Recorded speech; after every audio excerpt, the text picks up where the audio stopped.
Oke, assalamualaikum warahmatullahi wabarakatuh. Jumpa lagi ya di channel Guru Geografi. Nah, di kesempatan kali ini saya akan mencoba memberikan sedikit pembahasan mengenai materi proyeksi penduduk.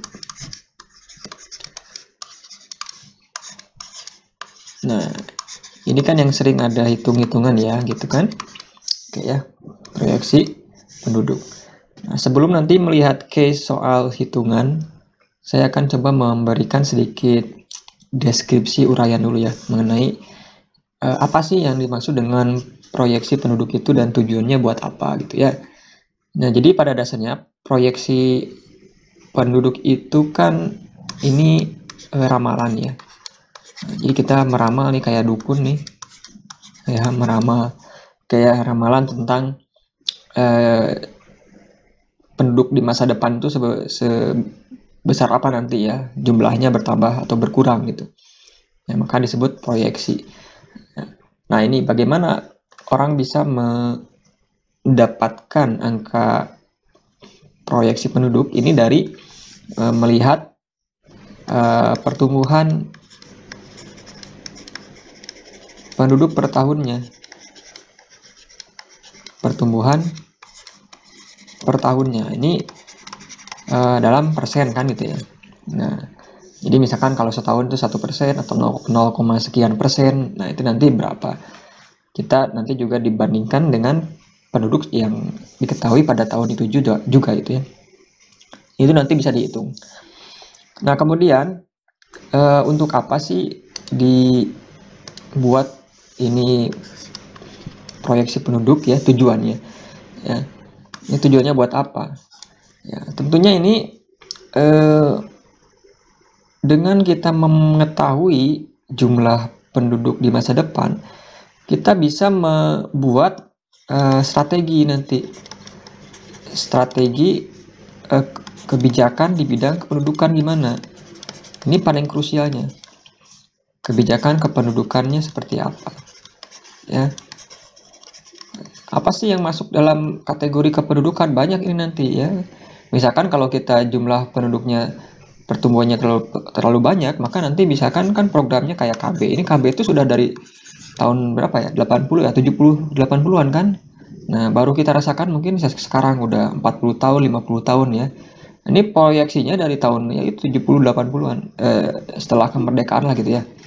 Nah, kemudian selain itu nanti misalkan berapa jumlah anak usia sekolah ya SD, SMP, SMA. Nah, ini kan nanti untuk penyediaan fasilitasnya kira-kira cukup nggak?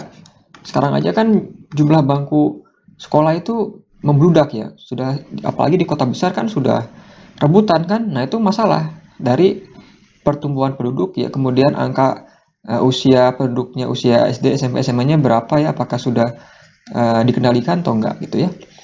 Nah, kemudian kesehatan juga. Nah, ya. Dengan proyeksi penduduk ini kita bisa tahu nanti yang usia tua berapa, usia dewasa, usia muda gitu kan. Nanti di fasilitas kesehatannya apakah cukup atau tidak ya gitu. Nah, ini contohnya. Jadi ini ke strategi kebijakan kependudukan. Ya, kemudian lapangan kerja juga kan. Nanti kan ketahuan lapangan kerja. Kan kita nanti ketahuan kalau kebanyakan usia produktif. Nah, ini kalau lapangan kerjanya tidak sebanding maka akan banyak ya gitu kayak pengangguran terstruktur gitu ya, kemudian macam-macam lah kriminalitas dan lain-lain kan. Nah, kayak sekarang kan bonus demografi ya. Bonus demografi itu kan dampak dari ini sebetulnya ya program kependudukan kita zaman dulu. Nah, masalahnya sekarang yaitu lapangan kerja, kesehatan, pendidikan ini apakah seimbang atau enggak. Nah, kalau enggak kolaps, ya kolaps nanti. Itu kan enggak sebanding dengan jumlah penduduk dengan fasilitasnya. Makanya ngantri di dokter, ngantri di rumah sakit itu gara-gara ini sebetulnya. Itu kan. Nah, baik. Jadi bisa dipahami ya. Jadi pada dasarnya yang dinamakan proyeksi itu adalah meramal ya. Meramal tapi yang ilmiah, logis itu kan. Ya, untuk apa? Untuk menentukan strategi kebijakan kependudukan di masa depannya supaya kehidupan berjalan dengan baik, seimbang gitu kan. Oke. Nah, kita sekarang lanjut ke menghitungnya. Ini yang sering banyak menghitung anak-anak. bingung nih. Menghitung proyeksi penduduk. Ada berbagai macam metode, tapi ya kali ini kita akan mencoba menghitung proyeksi geometrik aja ya. Geometrik. Nah, ini proyeksi geometrik itu proyeksi penduduk di mana ini kita melihat pergerakan penduduk ya, pergerakan penduduk itu dari jumlah penduduk pada masa tahun diketahui ya, kemudian nanti dilihat juga pertumbuhannya berapa persen ya, ya gitu. Oke, kita akan coba lihat sebentar ya.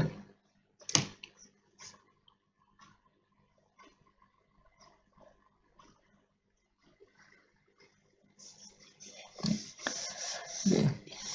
Baik, nah jadi kenapa disebut geometris? Geometris itu ini asumsinya bahwa jumlah penduduk akan bertambah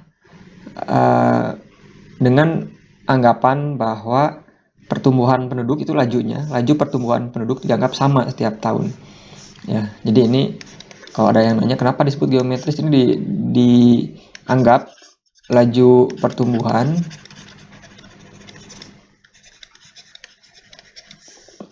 sama tiap tahunnya. Dianggap sama ya, dianggap sama ya kata kuncinya. Contohnya gimana? Ya kita lihat aja, soalnya kan sering ya. Misalkan ya diketahui tahun 2010 jumlah penduduk Indonesia itu, misal ini ya, ini saya kecilin aja angkanya. Misalkan 10 juta jiwa. Oke, ya. Kemudian pertumbuhan penduduknya, ini sorry ya tulisannya kayak gini, biar agak cepat. Penduduknya itu misalkan 1%, anggaplah gitu ya. Nah, ditanya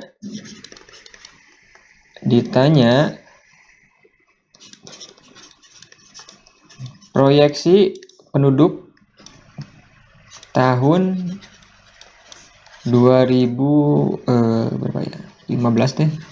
Oke. Nah, ini kan kayak gini biasanya kan. Ada jumlah penduduk awal yang diketahui 2010, pertumbuhannya 1%, ditanya 2015. Rumusnya gimana? Ya. Rumusnya itu di sini ya. Penduduk tahun N yang dicari sama dengan penduduk tahun awal O dikali 1 ditambah R pangkat N. Nah, PO itu penduduk awal 1 itu ya konstanta ya, tambah R. R itu pertumbuhan penduduk, ini 1%. N itu selisih tahun dari yang ditanyakan dengan tahun awal. Berarti ini 2015 ke 2010 gitu. Berapa? Kan 5 ya. Ya, 2015 dikurangi 2010. 5 berarti 5. Tinggal masukin aja ke sini. PN berarti P tahun 2015. Sama dengan penduduk awal kan 10 juta. Dikali 1 tambah R-nya berapa? 1% kan? Pangkat 5. Sama dengan ini 10 juta ya tetap. Kali 1 tambah 1% itu kan 1/100. 0, berapa? 0,1 kan? Itu ya. Pangkat 5 sama dengan 10 tambah ini 1 tambah 0,011 1,01 kan? Pangkat 5. Nah, tinggal dikalikan aja 1,01 pangkat 5 berapa?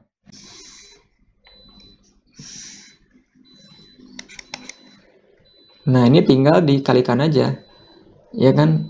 1,01 pangkat 5 itu kan 1,01 kali 1,01 kali 1,01 ya, kali 5 kali ya. Ini kan 1,05 lah segituan. Sorry. Ini 10 juta tetap ya. Nah, tinggal kalikan aja. Ya, 10 juta kali itu 1,05. Ya, sama dengan 10 juta 10 ribuan lah segini ya, jiwa. Nah, J itu jiwa. Nah, ini udah jadi proyeksinya ini di tahun 2015, jika penduduk awalnya 10 juta, kemudian angka pertumbuhannya 1%, perkiraannya jika laju pertumbuhan penduduknya sama tiap tahun, geometrik, maka jumlah penduduknya diproyeksikan ya nambah 500 ribuan ini ya kan. Jadinya 10 juta 500 ribu. Nah, itu. Jadi ini contoh menghitung proyeksi geometrik. Jadi gampang kan? Nah, ini kamu jangan salah pokoknya kalau ngitung ininya ya. Perkalian ini ya, pangkat 5. Misalkan 1,01 pangkat 5 jangan 1,01 kali 5, bukan ya. Jadi 1,01 kali 1,01 5 kali gitu. Ini banyak anak juga yang ngalinya salah nih di sininya. Malah dikalikan 5, bukan ya. Bukan kali 5, jadi 1,01 kali 1,01 gitu. Ya. Oke. Jadi sekian dulu untuk pembahasan tentang proyeksi penduduk geometris. Ya, jadi silakan dipelajari, diulang-ulang ya, bikin soal sendiri, jawab sendiri gitu kan.